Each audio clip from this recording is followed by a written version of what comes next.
नमस्कार, भोसलेच मराठीमध्ये तुमचं स्वागत आहे. आज आपल्या MSc इन फाउंडेशन केमिस्ट्रीचा 8वा दिवस आहे. आज स्टुडंटला बॉन्डिंग, डिस्टिलेशन, क्रोमॅटोग्राफी यावरच्या काही नोट्स आणि types of bonding, atomic model असेल, क्रोमॅटोग्राफी असेल, डिस्टिलेशन असेल, यावरचे जवळपास 100 MCQs मुलांनी सॉल्व केलेत. जवळपास 15 ते 20 मुलांपासून चालू झालेला हा क्लास जवळपास आत्ता 32 मुलांपर्यंत आहे. ऑनलाईनची मुलं वेगळी आहेत. तर सुट्टीच्या काळामध्ये हा जो वेळ यांनी दिला आहे, तर यांचं करावं तेवढं कौतुक नक्कीच कमी आहे. यासाठी यांच्या कौतुकासाठी 20 तारखेला आपण त्यांना पार्टी देऊया. तर प्लॅन ओव्हरऑल असा आहे की या बेसिकच्या कोर्सला त्यांनी जो रिस्पॉन्स दिला आहे, त्यामुळे इथून पुढे जेव्हाही संडे असतील किंवा सुट्टी असतील तेव्हा कमीत कमी 1 तास तरी असा असावा जिथं की यांना डायरेक्ट 11वी आणि 12वीचे चॅप्टर्स शिकवण्यात यावे.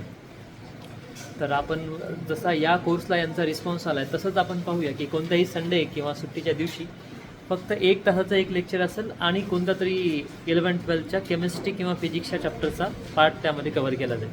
मे बी एखाद्या महिन्याच्या टोटल 4 रविवारच्या 4 तासामध्ये कदाचित एक चॅप्टर चांगल्या प्रकारे होईलही, पण जो काही होईल त्यांना डायरेक्ट 11-12चा डिलिव्हर केला जाईल.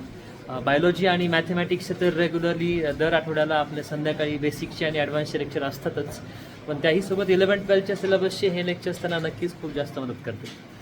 भेटूया पुढच्या व्हिडिओमध्ये.